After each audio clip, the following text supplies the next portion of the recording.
जानकारी ही बचाव है। मानव ने अपना अगर अस्तित्व बचा रखा है तो केवल और केवल उसकी ये जिज्ञासा कि हमें मैक्सिमम जानकारी हो और उसी आधार पर उसने अपने जीवन का निर्धारण और निर्माण किया है। दोस्तों दोस्तों पेड़ पौधों के बारे में भी ये चीज बराबर से लागू होती है। जब उनको पालन पोषण करना होता है, उनकी रक्षा करनी होती है हमें। दोस्तों उन्हें बचाना होता है, उन्हें फलदायक बनाना होता है, उन्हें फूलदायक बनाना होता है। दोस्तों आज हम जिस महत्वपूर्ण मुद्दे पर बात करने वाले हैं वो पौधों के लिए बहुत ही महत्वपूर्ण है, बहुत ही महत्वपूर्ण है। और इस चीज को अगर हम जानते रहेंगे, हमारी जानकारी अपडेट रहेगी, तो स्वतः ही हमारे पौधे रक्षा के जोन में रहेंगे, वो डेंजर जोन में नहीं जाएंगे, रिस्क जोन में नहीं रहेंगे। दोस्तों दोस्तों आज मुद्दा है हमारा बात करने का माइक्रोन्यूट्रिएंट।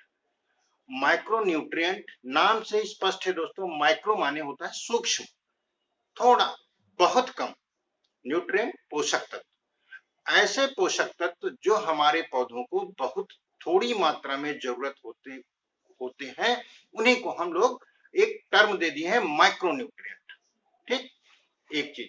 दूसरी चीज, माइक्रोन्यूट्रिएंट हमारे पौधों में बहुत थोड़ी सी मात्रा चाहिए तो होती है, लेकिन वो जरूर चाहिए होती है। इस चीज को हम इस चीज से समझ सकते हैं कि जब हम लोग भोजन लेते हैं, खाना लेते हैं, तो उसमें नमक बहुत ही कम होता है।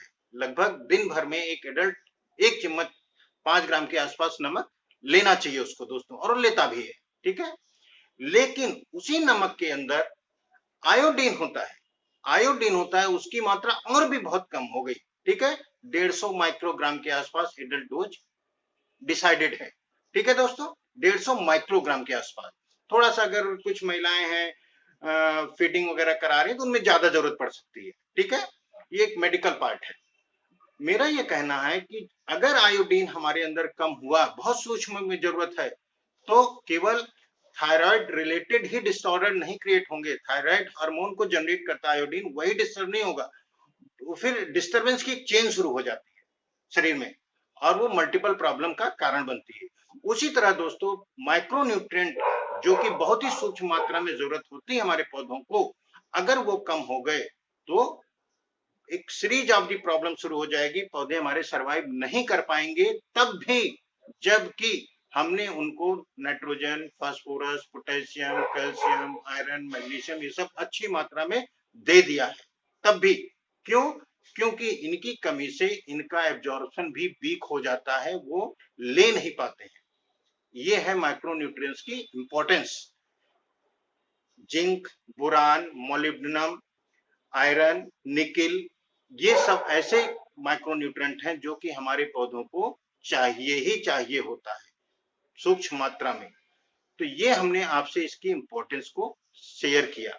दोस्तों मुद्दा ये है कि ये माइक्रोन्यूट्रिएंट हम तो अलग अलग देते भी रहते हैं, कभी कभी कैल्शियम भी देते रहते हैं, वो सॉरी आयरन भी देते रहते हैं, जिंक भी दे दिया। दोस्तों बिल्कुल ठीक है कि आप अलग से देते हैं, वो अच्छी बात है, देते रहिए, लेकिन ये हमें इंश्योर करना पड़ेगा कि हमारे पौधों को मिलता रहे वो, एक चीज। दूसरी चीज, अगर हम एक सिंगल पैक के थ्रू अगर इसको देना चाहें तो हम सी बीड ले सकते हैं, जिसको हम समुद्री शैवाल कहते हैं, मार्केट में मिलता है आसानी से। और इसकी डोज चूंकि बहुत कम देनी होती है, उसको हम 1 लीटर में मुश्किल से 2-3 ml अगर ऐड करके स्प्रे कर दें, मंथली बेसिस पे स्प्रे कर दें।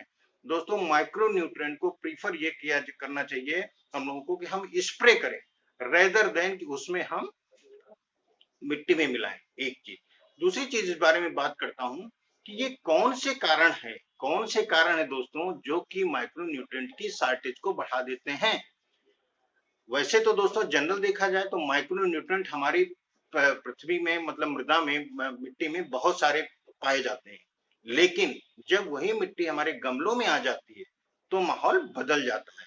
कुछ समय के बाद जब पौधे उसको एब्जॉर्ब कर चुके होते हैं तो खत्म हो जाती है, या हमारे सॉइल का एसिडिक नेचर चेंज हो गया है, बढ़ गया है, क्योंकि बहुत सारे प्लांट्स ऐसे हैं जो कि एसिडिक सॉइल लविंग होते हैं, तो हम ऐसे चीजें सप्लीमेंट करते रहते हैं जिससे वो एसिडिक बनी रहे या ठीक रहे। ऐसे में पोषक तत्व खत्म हो जाते हैं अधिक देने पर।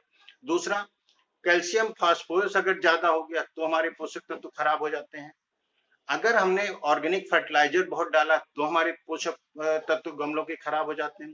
अगर हमने सॉइल मिक्स में गार्डनिंग सॉइल में हमने बालू का रेशियो बढ़ा दिया तो क्या होगा, बहुत ज्यादा हमको ड्रेनेज हो जाएगा, उस सिस्टम स्ट्रॉन्ग ड्रेनेज सिस्टम रहेगा तो क्या होगा, बार बार पानी निकलता रहेगा तो उसके साथ पोषक तत्व बह जाते हैं, निकल जाते हैं। तो ये सब रीजंस हैं जो कि माइक्रो न्यूट्रिएंट की शॉर्टेज को बढ़ा देते हैं हमारे गमलों के पौधों में। दोस्तों इतनी जानकारी उम्मीद है आपको अच्छी लगी होगी। आइए दोस्तों अब आगे बढ़ते हैं कि माइक्रो न्यूट्रिएंट को की लक्षण क्या है कि शॉर्टेज हो जाए। दोस्तों जब पत्तियां अपने सामान्य रंग से अलग होने लगे, बदरंग होने लगे, ध्यान रखना है हमें कि वेरिगेशन अलग चीज है, बदरंग होना अलग चीज है। बदरंग होना अलग चीज है, वेरिगेशन होना अलग चीज है, ये चीज ध्यान रखिएगा।